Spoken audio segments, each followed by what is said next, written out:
नमस्कार। आप सभी का स्वागत है मिशन प्रेरणा फेज 2 निपुण भारत अभियान में। आज हम लोग मिशन प्रेरणा फेज 2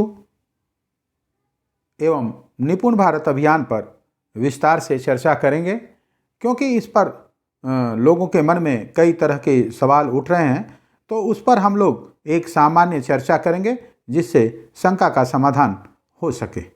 जी, स्कूल शिक्षा और साक्षरता विभाग, शिक्षा मंत्रालय, भारत सरकार द्वारा निपुण भारत अभियान,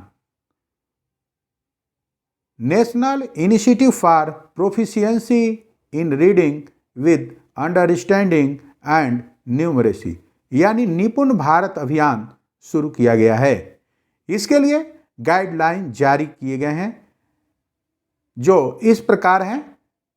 शिक्षा मंत्रालय भारत सरकार द्वारा 2026-27 तक प्राथमिक कक्षाओं में सार्वभौमिक मूलभूत साक्षरता और संख्या ज्ञान प्राप्त करने तथा कक्षा 3 तक के सभी बच्चों को पढ़ने, लिखने और संख्या ज्ञान में ग्रेड स्तर की अपेक्षित योग्यता प्राप्त करने के उद्देश्य से राष्ट्रीय मूलभूत साक्षरता संख्या ज्ञान मिशन यानी निपुण भारत अभियान शुरू किया गया है।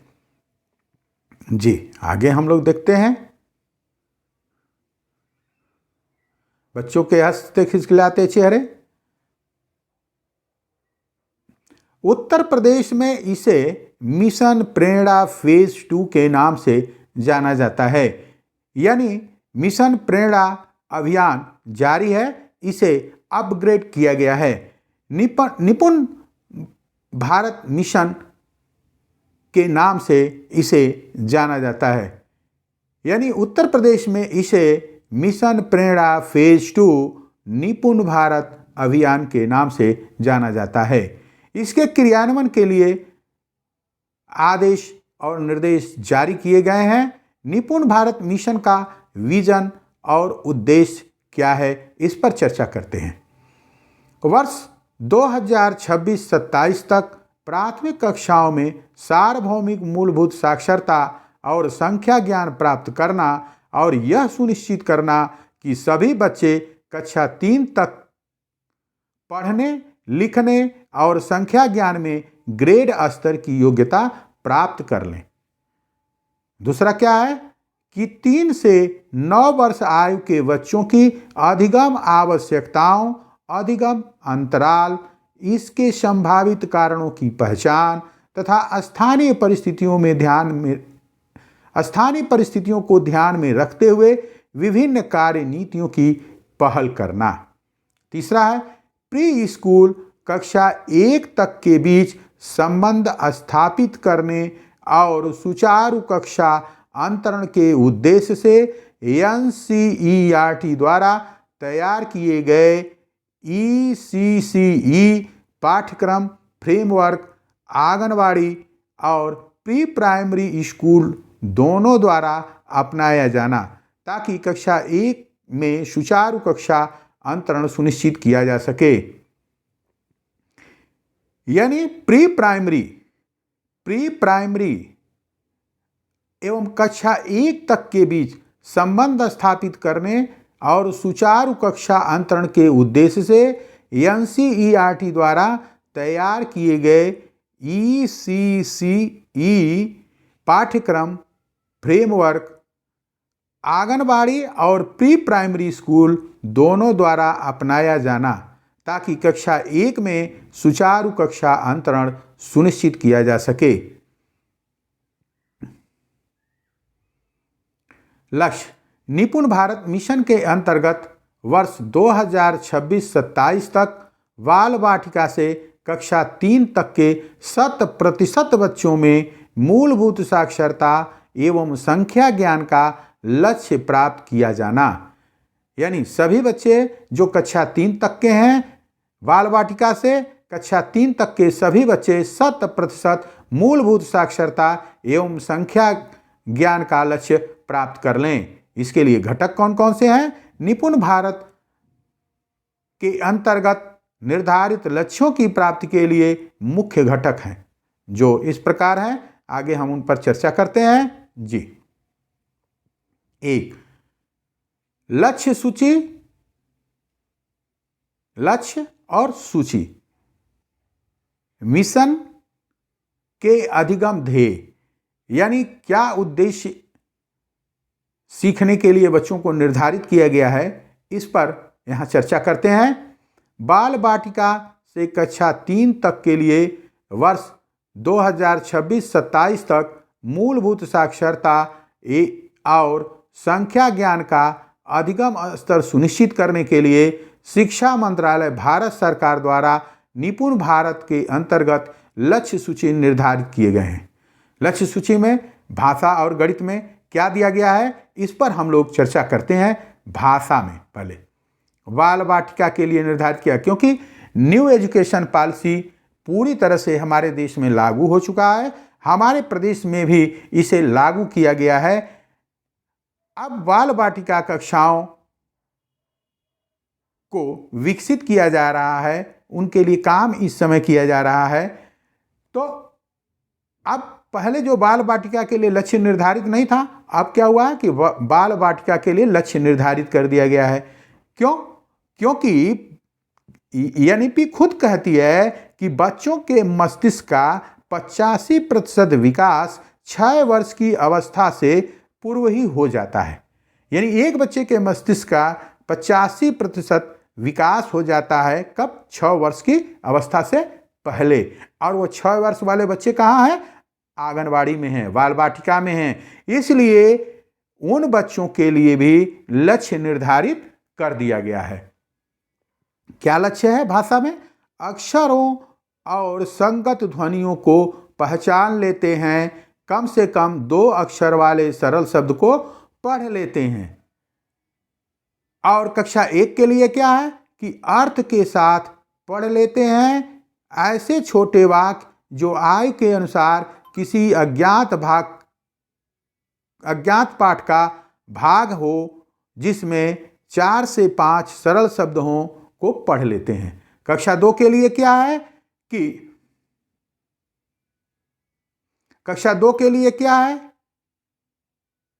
कि यहां भी अर्थ के साथ पढ़ लेते हैं। और फिर क्या है? 45 से 60 शब्द प्रति मिनट के प्रवाह के साथ पढ़ लेते हैं। कक्षा 3 में क्या है कि अर्थ के साथ पढ़ लेते हैं यहाँ भी, और न्यूनतम 60 शब्द प्रति मिनट के प्रवाह से पढ़ लेते हैं। पहले क्या था मिशन प्रेरणा में? मिशन प्रेरणा में कक्षा 1 और 2 के लिए जो लक्ष्य निर्धारित था वो यह था भाषा में 1, 2, 3 के लिए कि निर्धारित सूची में से, कक्षा 1 के लिए था कि निर्धारित सूची में से 5 शब्द सही से पहचान लेते हैं। यह क्या है कक्षा 1 के लिए कि 4 से 5 सरल शब्द को पढ़ लेते हैं और अर्थ के साथ पढ़ लेते हैं। सबसे बड़ी चीज़ यहाँ यह है। और देखिए मिशन प्रेरणा में कक्षा 2 के लिए था कि अनुच्छेद को 20 शब्द प्रति मिनट के प्रवाह से पढ़ लेते हैं। यहाँ क्या है कि कक्षा 2 के लिए कि 45 से 60 शब्द प्रति मिनट के प्रवाह से पढ़ लेते हैं। और कक्षा 3 के लिए क्या है कि 60 शब्द प्रति मिनट के प्रवाह से पढ़ लेते हैं। और मिशन प्रेरणा में क्या था कि पहले चरण में मिशन प्रेरणा के क्या था कि कक्षा 3 के लिए कि अनुच्छेद को 30 शब्द प्रति मिनट के प्रवाह से पढ़ लेते हैं। अब क्या है कि मिशन प्रेरणा के फेज 2 में क्या है कि कक्षा 3 में भाषा में बच्चे अर्थ के साथ पढ़ लेते हैं और न्यूनतम 60 शब्द प्रति मिनट के प्रवाह से पढ़ लेते हैं। जी आगे हम लोग चर्चा करते हैं। आइए गणित में देखिए, गणित के लिए क्या है कि बाल वाटिका में 10 तक के अंकों को पहचान और पढ़ लेते हैं। एक क्रम में घटाना की संख्याओं, वस्तुओं, आकृतियों आदि को व्यवस्थित कर लेते हैं। एक क्रम में घटनाओं की संख्याओं, वस्तुओं, आकृतियों को व्यवस्थित कर लेते हैं। कक्षा 1 में क्या है कि 99 तक की संख्याएं, कक्षा 1 में क्या है कि 99 तक की संख्याएं पढ़ और लिख लेते हैं, सरल जोड़ और घटाव कर लेते हैं। कक्षा 2 के लिए क्या है कि 999 तक की संख्याएं पढ़ और लिख लेते हैं, 99 तक की संख्याओं का घटाव कर लेते हैं। और कक्षा 3 के लिए क्या है कि 9,999 तक की संख्याएं पढ़ और लिख लेते हैं और सरल गुणा की समस्याओं को हल कर लेते हैं। पहले क्या था गणित में, पहले चरण में, मिशन प्रेरणा के पहले चरण में कि गणित में कक्षा 1 के लिए था कि निर्धारित सूची में से 5 संख्याएं सही से पहचान लेते हैं। यहाँ क्या है 99 तक की संख्याएं पढ़ और लिख लेते हैं, सरल जोड़ और घटाव कर लेते हैं। और कक्षा 2 में क्या था पहले कि जोड़ एवं घटाना एक अंकीय के 75% प्रश्नों को सही हल कर लेते हैं। यहाँ क्या कक्षा 2 में कि 999 तक की संख्याएं पढ़ और लिख लेते हैं और 99 तक की संख्याओं का घटाव कर लेते हैं। और कक्षा 3 में क्या था पहले चरण में मिशन प्रेरणा के कि जोड़ एवं घटाना हासिल के साथ के 75% प्रश्नों को हल कर लेते हैं, सही तरीके से हल कर लेते हैं। और यहाँ क्या है कक्षा 3 में कि 9,999 तक की संख्याएं पढ़ और लिख लेते हैं और सरल गुणा की समस्याओं को हल कर लेते हैं, यानी सरल गुणा के सवालों को लगा लेते हैं। यहाँ पर जी आगे हम लोग चर्चा करते हैं। जी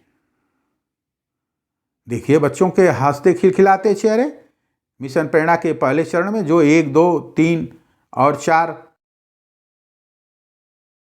प्रकार हैं। अब क्या हुआ है कि कक्षा 1, 2, 3 के लिए लक्ष्य अपग्रेड कर दिया गया है, 4, 5 के लिए वही है। अच्छा देखते हैं हम लोग कि राष्ट्रीय शिक्षा नीति क्या कहती है कि सभी बच्चों के लिए मूलभूत साक्षरता और संख्या ज्ञान को प्राप्त करना तत्काल रूप से एक राष्ट्रीय अभियान बनेगा, जिसे कई मोर्चे पर किए जाने वाले तत्कालिक उपायों और स्पष्ट लक्ष्यों के साथ अल्पावधि में प्राप्त किया जाएगा, जिसमें प्रत्येक छात्र को कक्षा 3 तक मूलभूत साक्षरता और संख्या ज्ञान को आवश्यक रूप से प्राप्त करना शामिल किया गया है।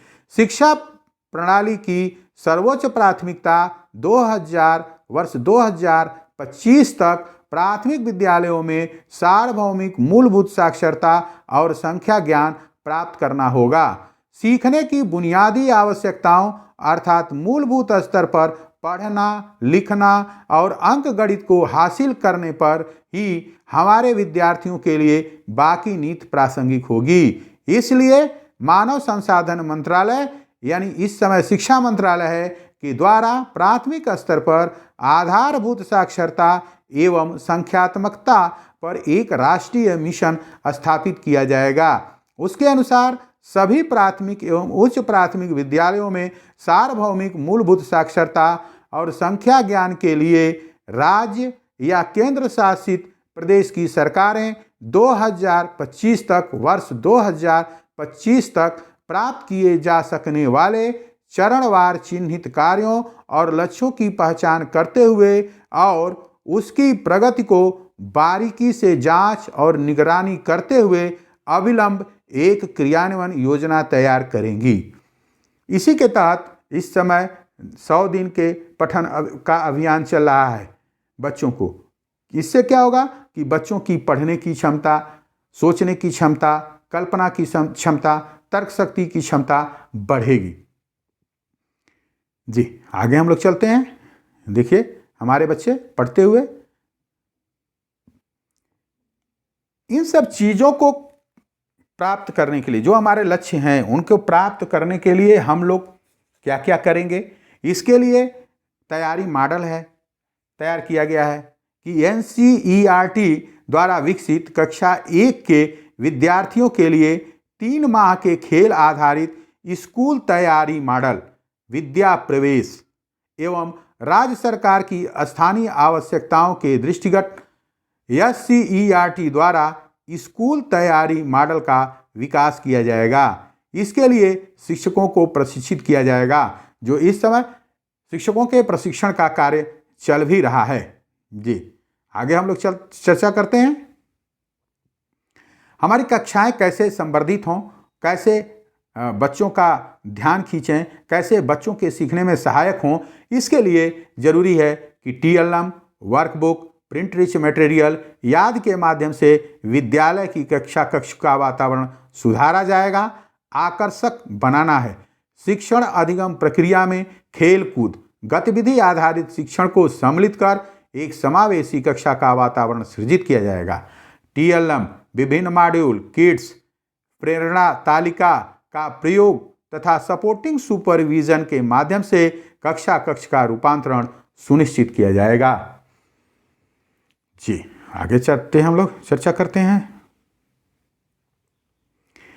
दीक्षा और IT प्रणाली का प्रयोग, इसमें इस पर जोर दिया गया है कि यह बच्चों के लिए इसका प्रयोग बढ़े, क्योंकि इसमें बच्चों के सीखने और समझने की क्षमता को विकसित करने वाले सभी कहते हैं कि तथ्य और विषय वस्तु उपस्थित हैं, इसलिए इनका बच्चों को लाभ मिलना चाहिए। इसके प्रचार प्रसार की लगातार बात चल भी रही है और हम लोग इसके लिए लगातार काम भी कर रहे हैं।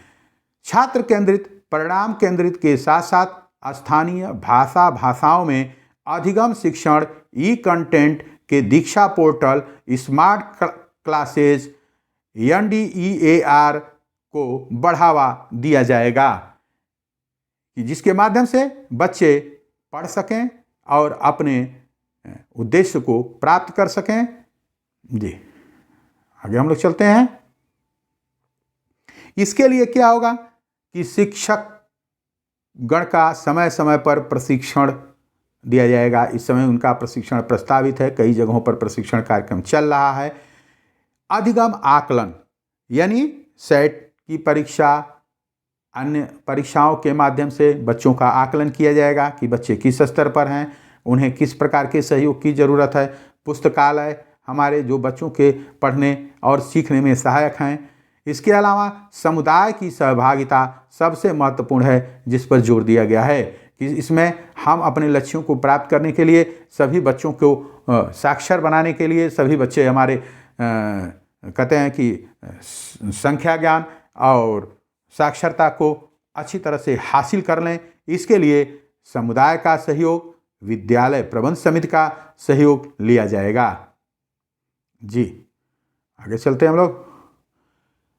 इस प्रकार हम इन सभी कार्यों को करते हुए अपने मिशन प्रेरणा फेज 2 यानी निपुण भारत अभियान को सफल बनाएंगे, जिसका उद्देश्य है कि सभी बच्चे मूलभूत साक्षरता एवं संख्या ज्ञान को प्राप्त करें और उसके लिए हम सभी मिलकर कार्य करेंगे। जी, बहुत बहुत धन्यवाद। आप सभी को धन्यवाद।